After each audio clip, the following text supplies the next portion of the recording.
Hi everyone, welcome to my channel மலரின் பயணம். இன்றைக்கி மலரின் பயணத்தில் என்ன வீடியோ பார்க்க போகிறோம் அப்படிங்கிறது தம்ப்நெயில் பார்த்தே தெரிஞ்சிருப்பீங்கங்க. ஆமாங்க, நான் வீடு கட்டுறதுக்காக எடுத்த லோனெல்லாம் எப்படி க்ளோஸ் பண்ணேன். ஒரு 5 இயர்ஸ்லேயே எல்லா லோனையும் க்ளோஸ் பண்ணிட்டேங்க. ஸோ அது எப்படி சாத்தியமாச்சு, என்ன மாதிரி பிளான் பண்ணி நான் அதை க்ளோஸ் பண்ணேன் அப்படிங்கிறத தாங்க பார்க்கலாம். ஏன்னா ஆல்ரெடி நான் எப்படி இந்த ஒரு அப்பார்ட்மெண்ட் வாங்கியிருந்தேன், அதுக்கப்புறம் லேண்டு வாங்கி அதில் எப்படி கன்ஸ்ட்ரக்ட் பண்ணியிருந்தேன் அப்படிங்கிறது எல்லாமே ஆல்ரெடி பார்ட் 1 பார்ட் 2 வீடியோ போட்டிருக்கேங்க. ஸோ யாருக்காவது வேணும், இதுதான் ஃபஸ்ட் டைம் இந்த வீடியோ பார்க்குறீங்க அப்படின்னா கண்டிப்பாக அந்த 2 வீடியோவும் செக் பண்ணி பாருங்கள். டிஸ்கிரிப்ஷனில் கொடுக்குறேன், எண்டு ஸ்க்ரீன்லேயும் கொடுக்குறேங்க. கண்டிப்பாக உங்களுக்கு அது ஒரு மோட்டிவேஷனலாக இருக்கும். வீடு கட்டணும் அப்படின்னு நினைக்கிறவங்களுக்கு, இல்லை நான் வீடு கட்டிகிட்டே லோன் அடைச்சிக்கிட்டு இருக்கேன் அப்படின்னா அவங்களுக்கும் கண்டிப்பாக இது ரொம்ப யூஸ்ஃபுல்லான வீடியோவாக தாங்க இருக்கும். ஸோ இது தாங்க என்னுடைய வீடு. இது 2013 மார்ச் 6 ஆரம்பித்து செப்டம்பர் 11 கிரகப்பிரவேசம் பண்ணேன். செப்டம்பர் 22 இந்த வீட்டுக்கு நான் குடி புகுந்துட்டேங்க. ஸோ கிட்டத்தட்ட 6 மாதத்தில் இந்த வீடு கட்டுறதுக்கு எனக்கு ஆன செலவுன்னு பார்த்தீங்க அப்படின்னா ஒரு 24 lakhs ஆயிருந்துச்சு. இந்த வீட்டுக்கு நான் எந்த ஹவுசிங் லோனும் போடலங்க. என் கையில் ஒரு 2 lakhs கேஷ் இருந்தது, சேவிங்ஸ் இருந்தது. அந்த அமௌண்ட்டை வச்சு தான் நான் இங்கே வாசு செஞ்சு ஆரம்பித்தேன் நான். என்ன அப்படின்னு பார்த்தீங்கன்னா, நம்ம ஹவுசிங் லோன் அப்ளை பண்ணோம்னா அப்ரூவல் வாங்கணும். ஸோ இங்கே பஞ்சாயத்தில் அப்ரூவலுக்கு அதெல்லாம் கொடுத்து வச்சுருந்தோம். ஒரு 2 வீக்ஸில் வந்துடும் அப்படின்னு சொல்லியிருந்தாங்க. ஸோ அப்போ இருக்கிற கை காசை போட்டு போர் போடலாம், கொஞ்சம் பேஸ்மெண்ட்டை எழுப்பிடலாம் அப்படின்னு சொல்லி கொஞ்சம் நகையும் ப்ளெச் பண்ணி ஒரு 5 லட்ச ரூபாயை ரெடி பண்ணிக்கிட்டோம். நாங்கள் கையில் இருந்த காசு அதெல்லாம் வச்சு ரெடி பண்ணிவிட்டு இங்கிட்ட ஒரு பக்கம் ஆரம்பிச்சிருச்சு. ஒரு 2 வாரம் கழித்து பார்த்தீங்க அப்படின்னா அப்ரூவல் கிடைக்கல. ஏன்னா இங்கே பஞ்சாயத்தில் ஆள் மாறிட்டாங்கங்கிறாங்க, அப்ரூவல் வாங்க சென்னை கார்ப்பரேஷனில் ஆள் மாறிட்டாங்க அப்படிங்கிற மாதிரி இருந்தது. ரொம்ப டிலே ஆகிட்டே போச்சு. ஸோ எங்களுக்கு பர்சனலாக ஒரு 10 lakhs வர வேண்டியது இருந்துச்சு. அந்த அமௌண்ட்டும் பார்த்திங்கன்னா சுத்தமாக வரவே இல்லை. இந்தா வந்துடும் அந்த வந்துடும் அப்படின்னு பார்த்து கடைசி வரையும் அது வரவே இல்லை. ஹவுசிங் லோனும் வரல, நமக்கு வர வேண்டிய ஒரு 10 லட்ச ரூபாயும் வரல. எல்லா பக்கமும் பார்த்திங்கன்னா ஃப்ரெண்ட்ஸ் கிட்ட, அம்மா கிட்ட அப்படி இப்படின்னு சொல்லி கடனே ஒரு 10 லட்ச ரூபாய் ஆயிடுச்சு. ஒரு 1.5 மாதத்தில் ஆனால் பில்டிங் எழும்பிருச்சு, வேலை நடந்துக்கிட்டே இருக்குது. ஆனால் நமக்கு வர வேண்டிய அமௌண்ட்டும் வரல. ஸோ கடைசியாக நான் ஒரு 14,37,000 ரூபா கிட்ட கடன் வாங்கியிருந்தேங்க. என்னென்ன மாதிரி கடன் வாங்கியிருந்தேன்னு பார்த்தீங்க அப்படின்னா, பர்சனல் லோன் போட்டிருந்தேங்க ஃபஸ்ட்டு. எப்போ அப்படின்னா 30/5 மே மாதம் 30ஆம் தேதி வேறு எந்த பக்கமும் எனக்கு வழி இல்லை. வேறு யார்கிட்டையும் போய் என்னால் கையில் காசு கொடுங்கன்னு கேட்க முடியல. ஏன்னா என் நகை அவ்வளோத்தையும் ஆல்ரெடி ப்ளச் பண்ணியாச்சு. ரொம்ப நெருங்கின சொந்தம், என்னோடய அம்மா அப்புறம் அவங்க அண்ணன் எல்லார்கிட்ட இருந்துமே கொஞ்சம் கொஞ்சம் அமௌண்ட்டு வாங்கி நம்ம கிரவுண்ட் ஃப்ளோர் முடிஞ்சு ஃபஸ்ட் ஃப்ளோருக்கு எழும்பிருச்சு கட்டடம் உங்களுக்கு. ஸோ இங்கே சென்னையில் நான், என் ஹஸ்பண்டு, என்னுடைய 1 வயசு பையனுக்கு அப்போ 1 வயசு கூட ஆகலை. அவனுக்கு ஜூன் மந்த் வந்தால் தான் 1 year ஆகும். அதே மாதிரி பாப்பாவுக்கு கரெக்டாக ஒரு 3.25 வயசு தான் ஆச்சு. இந்த பிள்ளைகளை வச்சுட்டே நான் எத்தனை பேங்க்குக்கு எத்தனை விதமாக லோனுக்கு அலைஞ்சிருப்போம் தெரியுமா. நாங்கள் லோனுக்கு அலைஞ்சி, அப்ரூவலுக்காக ஒரு அலைஞ்சி, மெட்டீரியல் வாங்கி கொடுக்குறதும் நாங்களே தான் மெட்டீரியல் வாங்கி கொடுத்து இந்த வீடு கட்டினோம். சவுகார்பேட்டில் போய் நிறையா மெட்டீரியல்ஸ் வாங்கியிருக்கோம். அதே மாதிரி நிறைய இடம் போய் தான் நாங்கள் பார்த்து வாங்கினோம் ஒவ்வொரு பொருளும். ஸோ ஃபஸ்ட்டு பர்சனல் லோன் எப்போ எடுத்தேன் அப்படின்னா 30/5/2013 அன்றைக்கி எடுத்திருக்கேங்க. மே 30ஆம் தேதி எடுத்திருந்தேன். ஸோ அதுக்கு கிட்டத்தட்ட 3 வருஷம் டென்-ஓவர் போட்டு மாதம் 8,575 ரூபா இஎம்ஐ கட்டுற மாதிரி இந்த 2.5 லட்ச ரூபா தாங்க எடுத்திருந்தேன் நான். எனக்கு அதாவது ஃபஸ்ட்டு ஃப்ளோர் முடிஞ்சு செகண்ட் ஃப்ளோருக்கு ரூஃப் போடணும் அப்படிங்கிறப்ப நான் இந்த அமௌண்ட் கண்டிப்பான முறையில் எடுக்கிற மாதிரி ஆயிடுச்சு. அடுத்து பார்த்திங்கன்னா, இந்த பர்சனல் லோனும் ஹவுசிங் லோனில் டாப் அப் லோனு, அதாவது ஹவுசிங் லோன் எடுக்கலை, ஏற்கனவே ஒரு அப்பார்ட்மெண்ட் வச்சுருந்தேன்னு சொன்னேன் பார்த்திங்களா, அதில் டாப் அப் லோனு. ஏன்னா அந்த லோன் ஆல்ரெடி ஒரு 8 லட்ச ரூபாய்க்கு லோன் எடுத்திருந்தோம், 4 லட்ச ரூபா போல் கட்டியிருந்தோம். ஸோ மீதி 4 லட்ச ரூபா இருந்தது. அப்போ நம்ம அந்த வீட்டில் ரெனோவேஷன் பண்ணுறோம் அப்படிங்கிற மாதிரி பேங்க்கில் சொல்லி நம்ம அதுக்கு ஒரு மேலே ஒரு 5 லட்சம் வரையும் டாப் அப் லோன் போடலான்னு சொன்னாங்க. ஸோ அந்த அமௌண்ட்டை நாங்கள் லோனாக போட்டுக்கிட்டோம். ஆனால் அது 10 வருஷம் போட்டனால, டென்-ஓவர் போட்டனால எனக்கு ஒரு 6,719 ரூபா இஎம்ஐ வந்துருந்துச்சு. ஆனால் இந்த பர்சனல் லோன் பார்த்தீங்க அப்படின்னா 5 வருஷம் போட்டிருந்தோம், கிட்டத்தட்ட ஒரு 10,530 ரூபா கட்டுற மாதிரி வந்துருந்துச்சு. ஸோ இது எல்லா லோனும் எடுத்து முடிச்சிட்டோங்க. எப்போ அப்படின்னா ஜூன் மந்த்து எல்லா லோனும் வாங்கியாச்சு. எங்கிட்டலாம் என்னால் லோன் வாங்க முடியுமோ எல்லாமே வாங்கிட்டேங்க. வாங்கினக்கப்புறம் அந்த செப்டம்பர் மந்த்து நான் வீடு குடி புகுந்தக்கப்புறம் வந்து எனக்கு வர வேண்டிய அந்த அமௌண்ட் வந்து ஒரு 8 லேக்ஸ் கிட்ட வந்தது. அதை வச்சு யார்கிட்டலாம் கடன் வெளியே ஆட்கள்கிட்ட வாங்கியிருந்தேனோ லோன் இல்லாமல் அதை எல்லாத்தையுமே அடைச்சி முடிச்சிட்டேங்க. ஸோ எனக்கு வந்து கிட்டத்தட்ட அந்த அக்டோபர் மந்த்லேருந்து எனக்கு இந்த லோன் மட்டும்தான் இருந்தது. அது போக நான் வந்து திருவேற்காடில் ஒரு அப்பார்ட்மெண்ட் வச்சுருந்தேன்னு சொன்னேன்னா, அதுக்கு ஒரு ஹவுசிங் லோன் வந்து இன்னும் 4 லட்சம் கட்ட வேண்டியது இருந்தது. அந்த இஎம்ஐ ஒரு 10,000 போய்கிட்டு இருந்தது எனக்கு. ஸோ எனக்கு இஎம்ஐ மட்டும் பார்த்தீங்க அப்படின்னா ஒரு ரூ. 35,824. இது போக ஜுவல்லுக்குன்னு சொல்லி ஒரு ரூ. 4,000 வந்து கட்டிக்கிட்டே தான் வந்தோம் நாங்கள். ஏன்னா அது நகை வந்து மூழ்கிடக்கூடாது அப்படிங்கிறதுல ரொம்ப கான்சியஸாக இருந்தாங்க என் ஹஸ்பண்டு.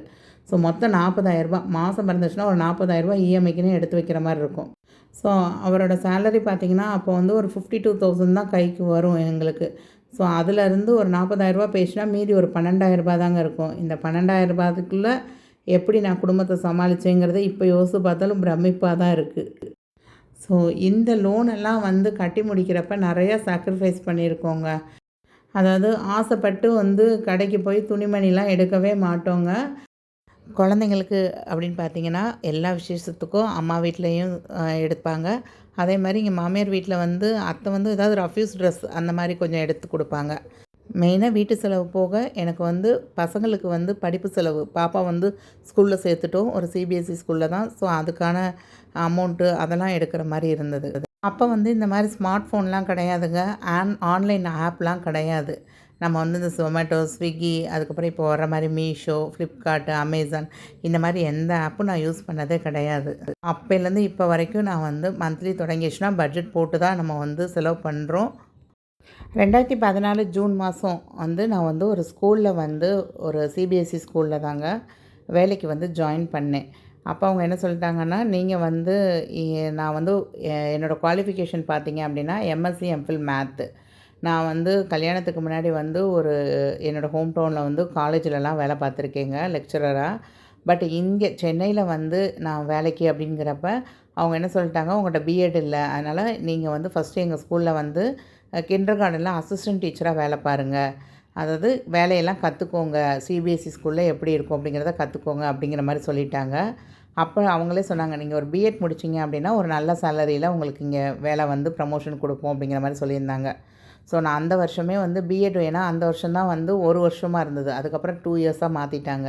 ஸோ அப்போ இங்கே ஒரு காலேஜில் வந்து பிஎட்டும் அப்ளை பண்ணி அவங்கக்கிட்ட சொல்லியிருந்தேன், நான் வேலைக்கும் போகிறேன், ஸோ என்னால் பார்ஷியலாக வாரத்தில் ஒரு நாள் அப்படி தான் வந்து அட்டன் பண்ண முடியும் அப்படிங்கிற மாதிரி ரெக்வஸ்ட் பண்ணி எனக்கு வந்து எல்லாமே சாதகமாக தாங்க இருந்தது.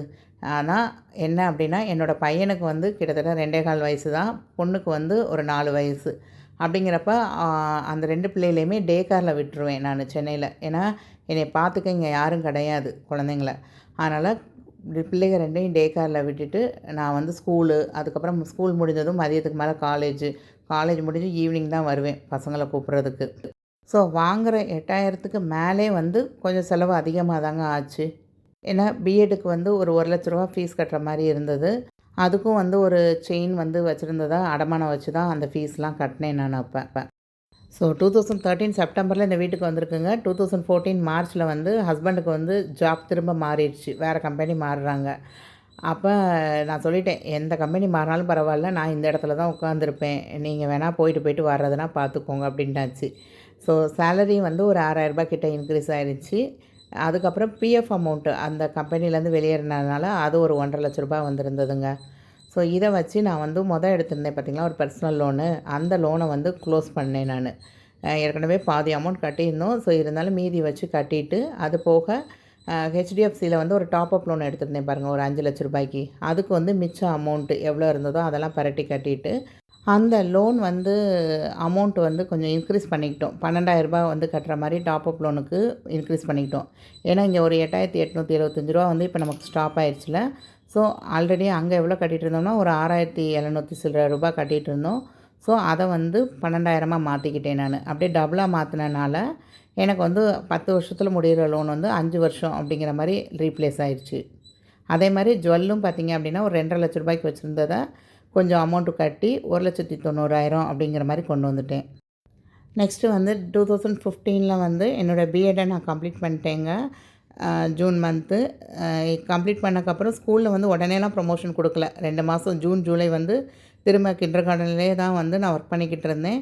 ஸோ என் சேலரி வந்து ஆனால் இன்க்ரிமெண்ட் பண்ணி கொடுத்தாங்க. 2000 இன்க்ரிமெண்ட் பண்ணி 10,000 அப்படிங்கிற மாதிரி கொடுத்துருந்தாங்க. திரும்ப அந்த செப்டம்பர் மந்த்து என்னோடய சர்டிஃபிகேட்ஸ் எல்லாம் நான் ப்ரொடியூஸ் பண்ணக்கப்புறம் அப்படின்னா எனக்கு ப்ரமோஷன் கொடுத்தாங்கங்க. அதாவது பிரைமரி கிளாஸஸ்க்கு வந்து மேக்ஸ் எடுக்கிற மாதிரி 3, 4, 5 அந்த கிளாஸஸ்க்கு மேக்ஸ் எடுக்கிற மாதிரி கொடுத்துருந்தாங்க. அப்போ வந்து சேலரி வந்து ஒரு 13,000 அப்படின்னு வந்தது. பிஎஃப்லாம் எடுத்தது போக எனக்கு ஒரு 12,000 வந்ததுங்க. அப்போ 2015 ஜூன் மந்த்தே பார்த்தீங்க அப்படின்னா நான் வந்து ஒரு 8,000 எப்படியும் கையில் நிற்குங்க. அதனால் நான் அதில் வந்து ஒரு சிட்டு லலிதாவில் வந்து ஒரு 4,000 சிட்டை கட்டினேன். அது போக பார்த்தீங்க அப்படின்னா எனக்கு டே கேருக்கு வந்து பிள்ளைகளை விட்றேன்ல, அங்கே ஒரு 3,000 செலவாகும். அதுக்கப்புறம் ஜுவல் லோனுக்கு ஒரு 6,000 கட்டியிருப்பேன். அப்புறம் ஐவிஷ் அப்படின்னு ஐசிசியில் இருக்குங்க. அதில் வந்து ஒரு 3,000 போட்டு வச்சுட்டே வருவேன். அதாவது வருஷ கடைசியில் ஒரு டூர் போகிறதுக்காகவே நான் வந்து காசு சேர்த்து வச்சுட்டு வருவேங்க. 2015 டிசம்பர் மந்த் பார்த்தீங்க அப்படின்னா நமக்கு இங்கே சென்னையில் ஃப்ளட்டு வந்ததுங்க. ஸோ ஃப்ளட்டில் தப்பிச்சு இங்கேருந்து தப்பிச்சு ஊருக்கு போயிட்டோம். ஊருக்கு போனால் ஹஸ்பண்டுக்கு ஆக்சிடெண்ட் ஆகிடுச்சு 2 வீலரில். ஸோ கீழே விழுந்து அது வந்து ஒரு போன் ஃப்ராக்சர் சொல்லி தான் சேர்த்துருந்தோம். பட் வந்து அந்த பிளட்டு கிளாட் ஆகி அந்த மாதிரி கொஞ்சம் சீரியஸ் கண்டிஷனில் போய் கிட்டத்தட்ட ஒரு 10-15 நாள் ஐசியூவில் இருந்து ரொம்ப கஷ்டப்பட்டு தான் அவரை மீட்டுட்டு வந்தோம். அதனால் அவரால் அந்த போன் ஃப்ராக்சர் ஆனதுனால ஒரு கிட்டத்தட்ட ஒரு 3 மாதம் பார்த்தீங்க அப்படின்னா வேலைக்கும் போக முடியல. ஸோ ஆஃபீஸில் வந்து கொஞ்சம் இன்சூரன்ஸ் கவரேஜ் அதெல்லாம் இருந்ததுனால அந்த ஓரளவுக்கு அந்த மெடிக்கல் பில்லை வந்து எங்களால் சமாளிக்க முடிஞ்சது. அது போக 1 மந்த்து வந்து அவங்க வந்து லீவு அப்படிங்கிற மாதிரி கொடுத்தாங்க. ஸோ எல்லா பக்கமும் வந்து நமக்கு ஒரு கஷ்டம் இருந்தாலும் கடவுள் வந்து நம்மளை அந்தந்த இடத்துலேருந்து காப்பாற்றிக்கிட்டே இருந்தாங்க சொல்லணும் நான். இது போக பையனையும் ஸ்கூலில் சேர்க்குற மாதிரி ஆயிடுச்சு. அதனால் ஸ்கூல் ஃபீஸ் வந்து பார்த்திங்க அப்படின்னா ஒரு 50,000லேருந்து 60,000 தாராளமாக வந்ததுங்க 2 பேருக்கும் சேர்த்து. ஸோ அப்புறம் வீட்டில் வந்து கொஞ்சம் டியூஷன் எடுத்தேன் அப்பையும். ஸோ இந்த சந்தர்ப்பத்தில் ஹஸ்பண்டுக்கு வந்து லாங்காக வந்து பைக் ஓட்டிகிட்டு போக முடியல. ஸோ அவர் ஒரு கார் டிரைவிங் கற்றுக்கிட்டு ஒரு 1,50,000 வந்து ஒரு செகண்ட் ஹேண்ட் கார் வாங்கி அதுக்கப்புறம் அப்படி தான் வந்து ஆஃபீஸ் போகிறதெல்லாம் போயிட்டு வந்தாங்க அப்போ. ஸோ நம்ம எவ்வளோ தான் செலவை குறைக்கணும்னு பார்த்தாலும் நமக்கு ஏதாவது ஒரு வீண் செலவு வந்துக்கிட்டே தாங்க இருக்கும். ஆனால் நம்ம வந்து நம்மளுடைய உழைப்பு அதுக்கப்புறம் நம்மளுடைய திறமையை வந்து இன்னும் வளர்த்துக்கிட்டே போகணுங்க. நம்ம வந்து எங்கெல்லாம் ஆப்பர்ச்சுனிட்டி இருக்குது அப்படிங்கிறத நம்ம தேடி கண்டுபிடிச்சி நம்ம தான் போய் அதுக்கான இதை தேடணும்.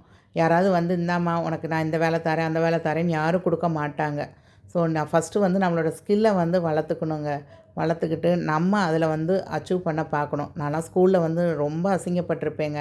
ஒரு காலேஜில் லெக்சரராக வேலை பார்த்துட்டு ஒரு கிண்டர்கார்டன் ஸ்கூலில் வந்து அதுவும் அசிஸ்டன்ட் டீச்சராக வேலை பார்க்குறப்பெல்லாம் வந்து நான் வந்து அதை வந்து ஒரு அசிங்கமாகவே நினச்சது கிடையாது. எனக்கு வந்து அது ரொம்ப ரிலீஃபாக தான் இருக்கும். சின்ன குழந்தைங்கள பார்த்துக்கிட்டு அந்த மாதிரி நம்மளுடைய ஒவ்வொரு அதாவது நம்ம எதெல்லாம் வந்து ட்ராபேக்குன்னு நினைக்கிறோமோ அதில் கூட நம்ம வந்து ஒரு சந்தோஷத்தை தேடிக்கலாங்க.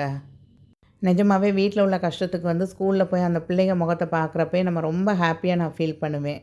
ஸ்கூல்லையுமே அடுத்தடுத்து ஹையர் கிளாஸஸ்க்கெலாம் கேட்டாங்க. லாஸ்ட்டாக நான் வாங்கின சேலரி எவ்வளோன்னு பார்த்தீங்கன்னா ஸ்கூலில் 5 வருஷம் வேலை பார்த்துருந்தேங்க. 2018 அந்த மே வரையும் வேலை பார்த்தேன் நான். ஏன்னா 2-3 தடவை ஸ்கூலுக்கு போகிறப்பே பைக்லேருந்து ஸ்கிட்டாகி கீழே விழுந்து காலில் அடிபட்டுருச்சுங்க. ஸோ ஓரளவுக்கு கடனெல்லாம் அடைஞ்சிச்சுனதும் ஹஸ்பண்ட் வந்து வேலைக்கு போக வேண்டாம் அப்படின்னு சொல்லிட்டாங்க.